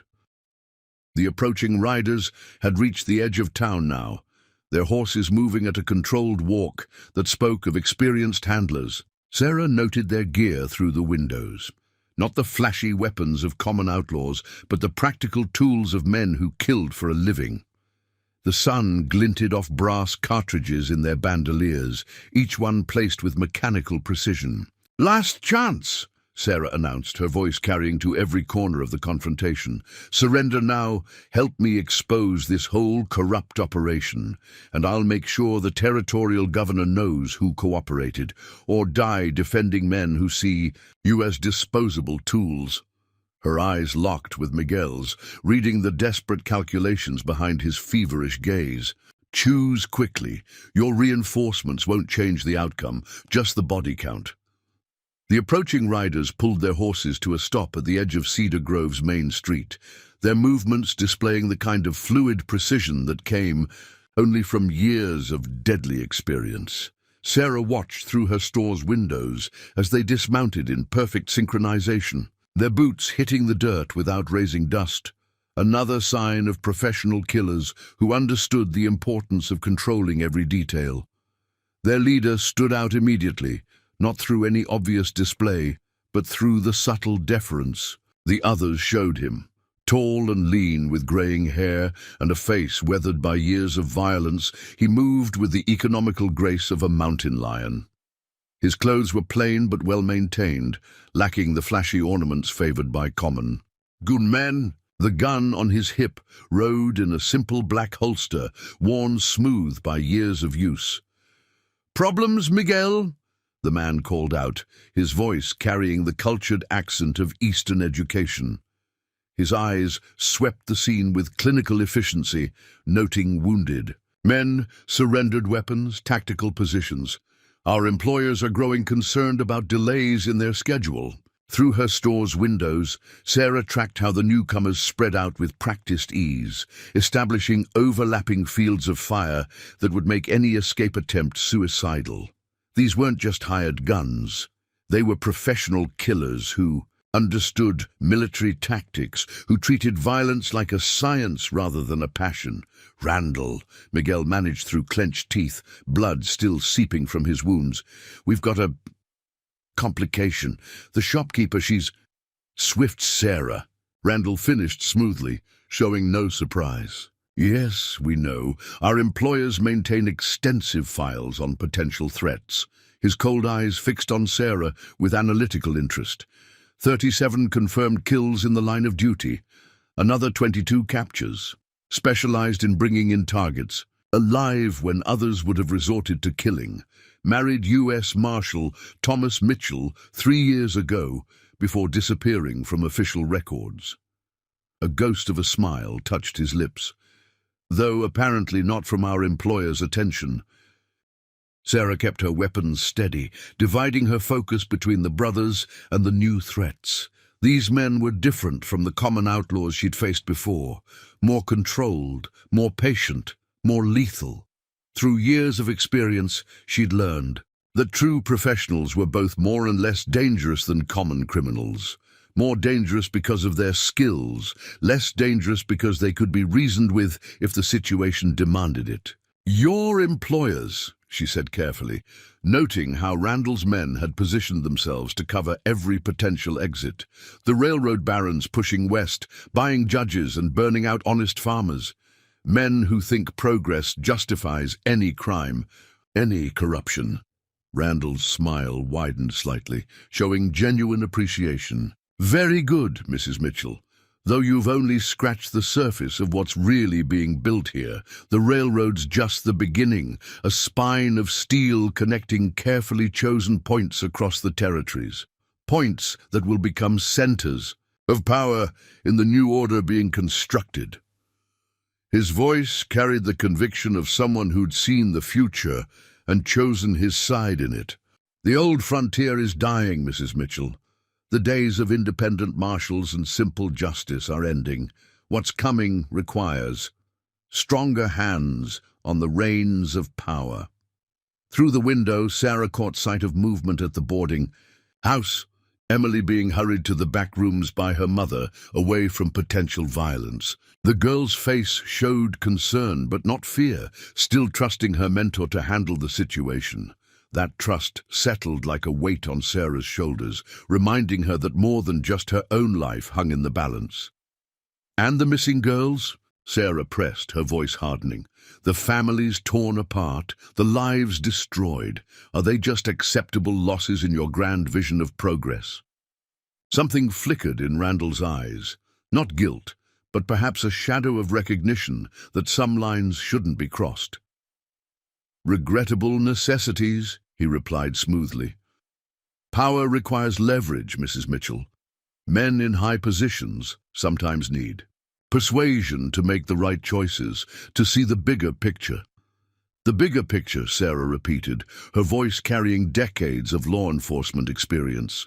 "I've heard that phrase from 100 criminals, Mr. Randall, from men who thought their grand schemes justified any atrocity, any cruelty. They all learned the same lesson in the end, that justice catches up eventually, no matter how powerful you think your friends are." Randall's smile never wavered, but his eyes grew colder. "An admirable sentiment, Mrs. Mitchell, but you're outnumbered now by professionals who don't share your reluctance to take lethal shots. My men are experienced killers who are wondering why their leader is still talking instead of shooting." Sarah interrupted, her tactical mind racing ahead of his words. "Because you've recognized something they haven't yet. That I've had 3 years to prepare this store for exactly this kind of situation. 3 years to plan how to handle professional killers who might come looking for Swift Sarah." Through the windows, she saw Randall's men exchanging uncertain glances, their confidence wavering slightly as they processed her words.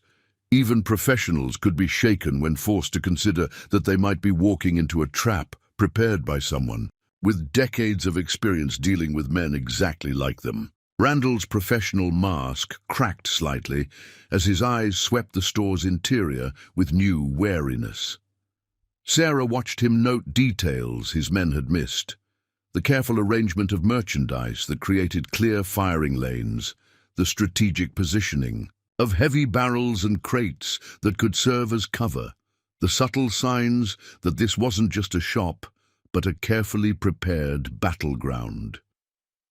3 years is a long time to prepare, Sarah said quietly, her voice carrying to every corner of the confrontation, long enough to modify every shelf, every counter, every display.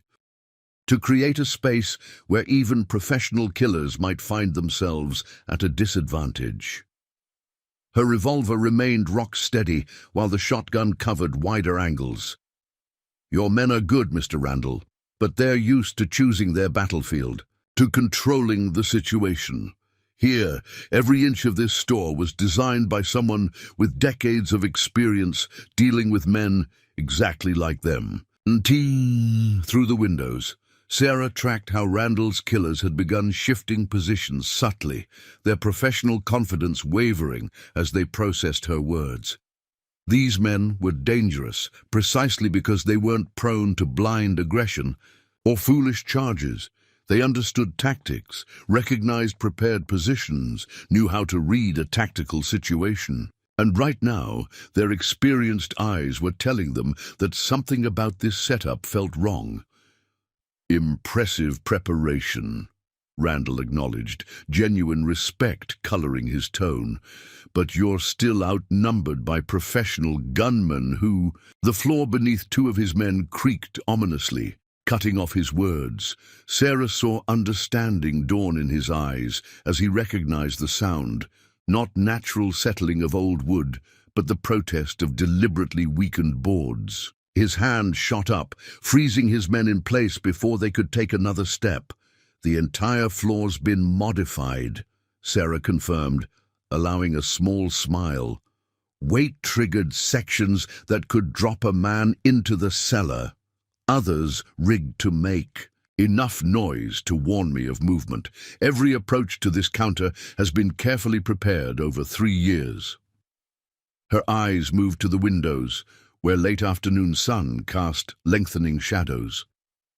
Even the way the light hits the glass, calculated to create blind spots, to make it harder for men outside to get a clear shot without exposing themselves. Miguel Martinez had gone very still, his tactical mind finally grasping the full scope of what they faced.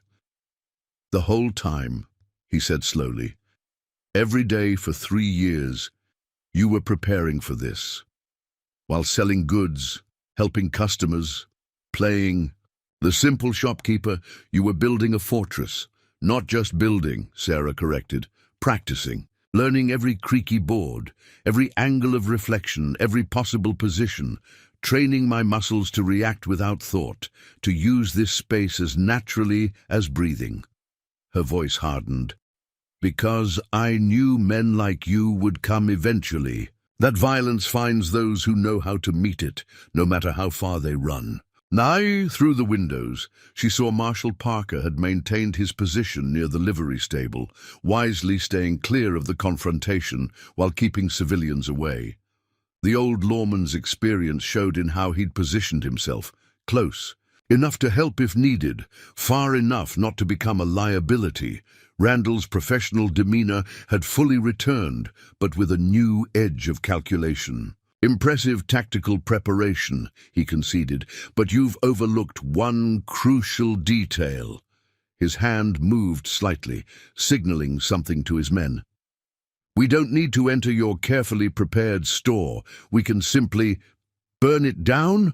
Sarah finished for him. "With oil lamps and dry timber." That was Miguel's threat too. Her smile carried no warmth. "Take a closer look at those support beams, Mr. Randall. At the walls and roof. 3 years gave me time to fireproof every crucial structure, to create water reservoirs in the cellar that would flood strategic sections if triggered, to ensure that even fire wouldn't give you an easy victory." The afternoon sun caught the edge of her pearl-handled revolver as she shifted position slightly, compensating for changing light angles with practiced ease. "But you're right about one thing. I did overlook a detail. Just not the one you think." Her voice carried quiet confidence, born of decades facing down killers. "I overlooked how many of your men would have the stomach for gunning down a woman in cold blood, in broad daylight, in front of witnesses. How many would risk hanging just to protect corrupt officials and railroad barons? How many would die for men who see them as disposable tools?" The impact of her words was visible in how several of Randall's professionals shifted uneasily, their experienced eyes measuring the odds with new uncertainty. These weren't common thugs driven by emotion. They were calculating killers who understood risk and reward, and right now, those calculations weren't adding up in their favor. "You've built quite a trap," Randall observed, his voice carrying genuine admiration beneath. It's professional calm. "But you're forgetting who we work for, the power they can bring to bear, the resources they command." His eyes hardened.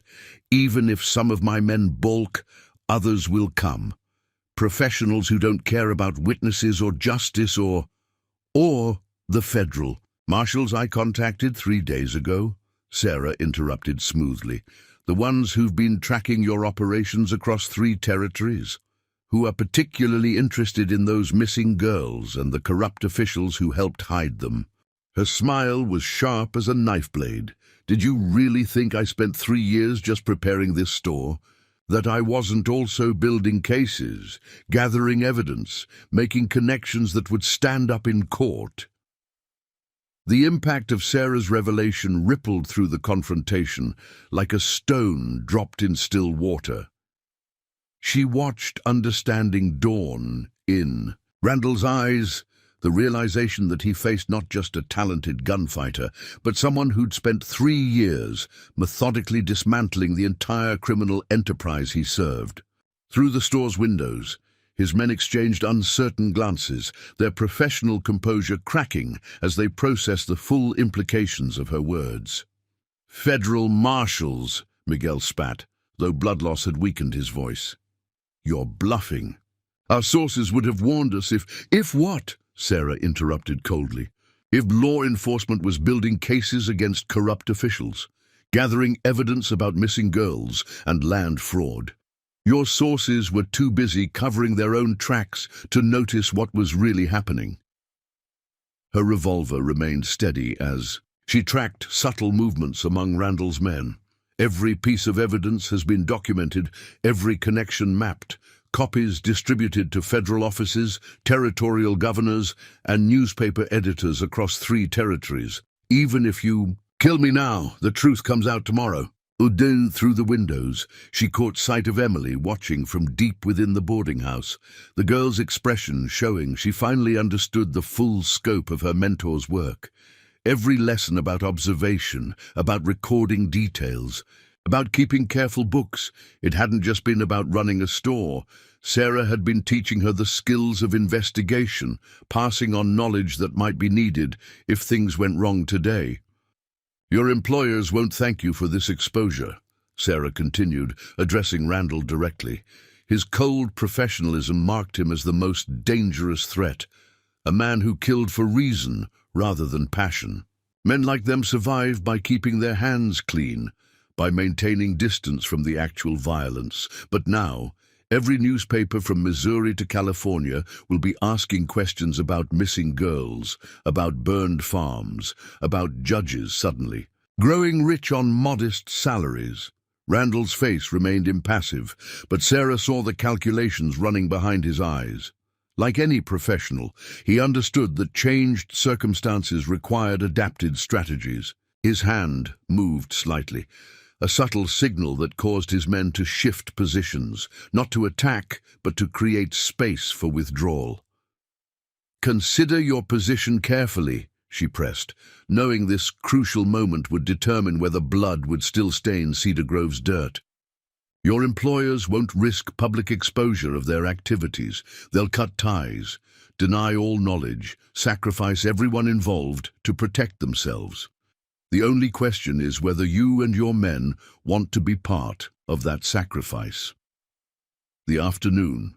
Sun cast longer shadows now, highlighting dust motes that danced between predator and prey. Sarah kept her weapons ready, knowing that professional killers were often most dangerous when preparing to retreat. Through years of experience, she'd learned that such men could choose violence out of pure spite, deciding that if they were going down, they'd take others with them. "She's right about the bosses," one of Randall's men said quietly. He was older than the others, with the hard eyes of someone who'd seen too many employers abandon their tools when things went wrong. "They won't stand behind us if this gets messy, won't risk their reputations once the papers start asking questions." Marshal Parker had begun moving closer, his experienced eye telling him the confrontation had reached its turning point. His badge caught afternoon sunlight as he approached, a reminder that any violence now would have official witnesses. "Federal marshals are already on their way," he confirmed, his voice carrying clear authority despite his age. "Got the telegram this morning. They're particularly interested in those missing girls and the officials who helped hide them." Sarah watched the last remnants of resistance fade from Randall's men. These weren't fanatics willing to die for a cause. They were professionals who understood when a job had gone bad. Their eyes tracked possible escape routes, measured angles of retreat, calculated odds of survival with the cold efficiency of experienced killers. "A remarkable operation," Randall said finally, genuine respect coloring his tone.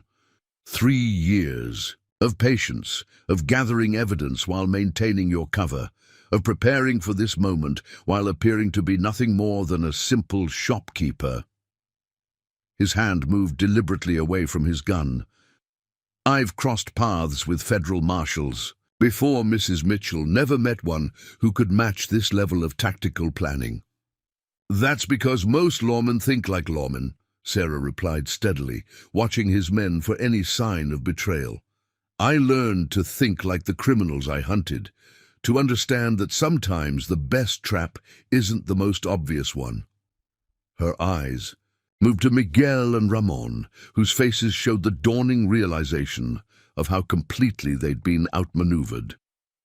Sometimes the deadliest predator is the one that looks like prey. Through the windows, she saw townspeople beginning to emerge from their hiding places, drawn by the sense that violence had been averted.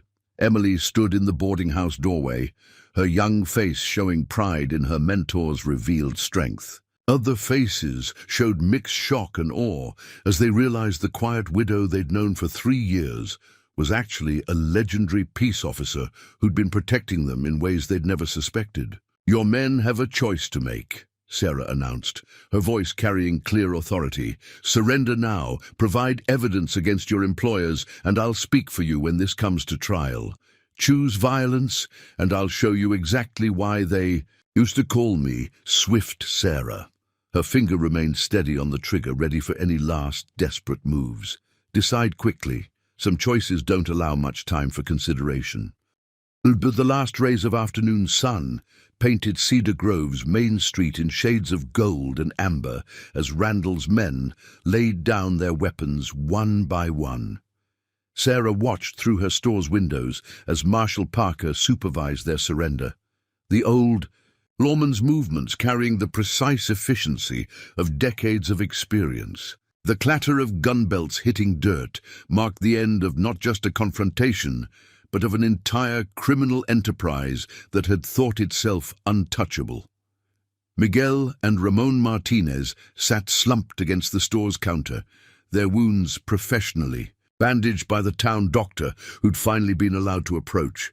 Their faces showed the hollow acceptance of men who'd realized too late that they'd been outsmarted at every turn, not just today, but for 3 years as they'd built their criminal operation under the watchful eyes of someone they'd dismissed as just another widow.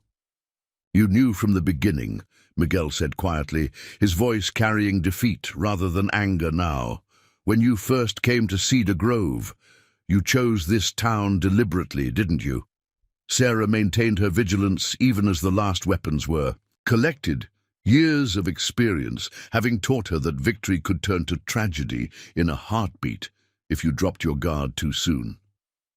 This town sat at the crossroads of everything your employers were building, she confirmed, noting how Randall's professionals had accepted their capture with the pragmatic resignation of men who understood when they were beaten. Perfect position to observe their operation, to gather evidence about land grabs and corruption, to track what happened to those missing girls. Through the windows, she watched Emily helping Martha organize other townswomen in bringing water and bandages. The girl moved with newfound confidence, her bearing showing she understood now that all those lessons about observation and preparation hadn't just been about running a store. She'd been learning from a master investigator without even knowing it.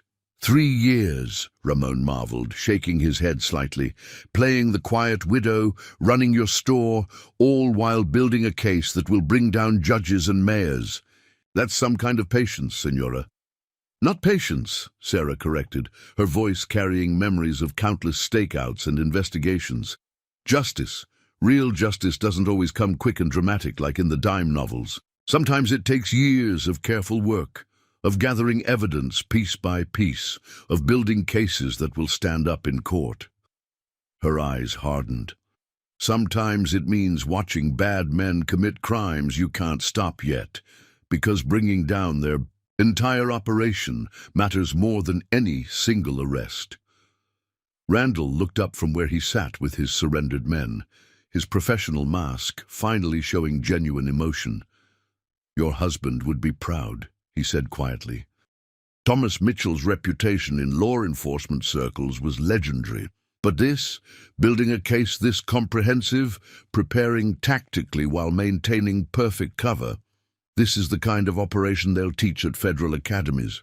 Sarah felt something catch in her throat at the mention of Thomas, but her weapons remained steady. He taught me that the badge wasn't just about being fast with a gun or brave in a fight. It was about serving justice, about protecting people who couldn't protect themselves. Her voice carried the weight of hard-earned wisdom, about knowing when to strike hard and fast, and when to wait patiently for the right moment. Through the store's front window, she saw federal marshals finally riding into town, their arrival marking the official end of her long operation. The sight of those badges catching sunset light brought a sense of completion. Evidence would be properly processed, prisoners transported securely, justice served through the courts rather than just gun smoke.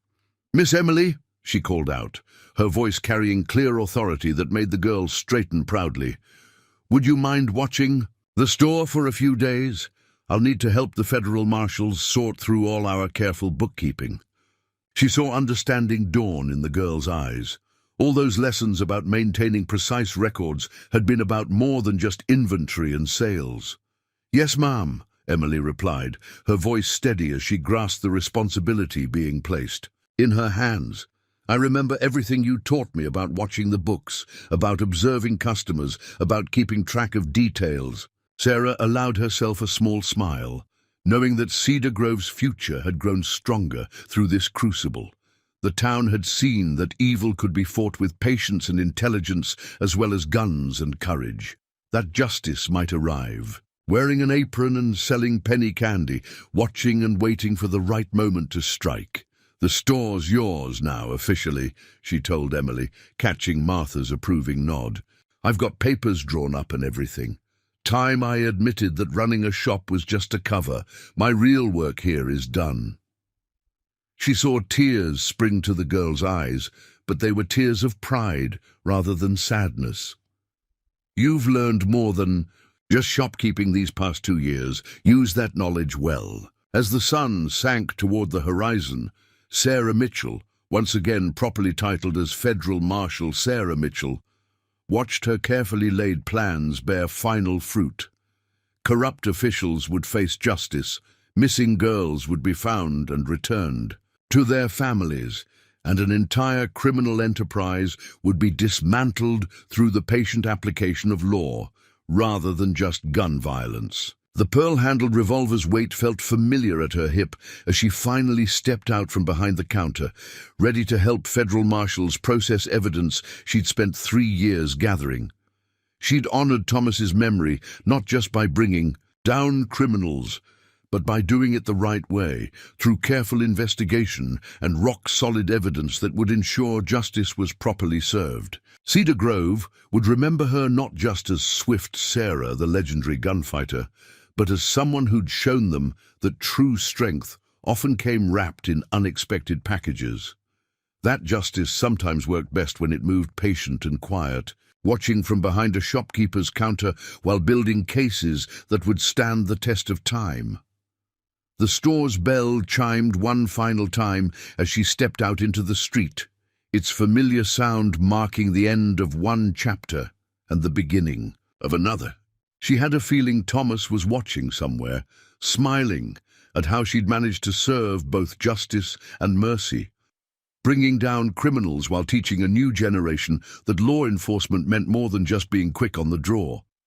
Some legends, after all, were built not in moments of dramatic gunfire, but through years of patient dedication to justice, and Sarah Mitchell had just written herself into history in a way that would be remembered long after the smoke cleared from Cedar Grove's streets. Up next, you've got 2 more standout stories right on your screen. If this one hit the mark, you won't want to pass these up. Just click and check them out. And don't forget to subscribe and turn on the notification bell so you don't miss any upload from us.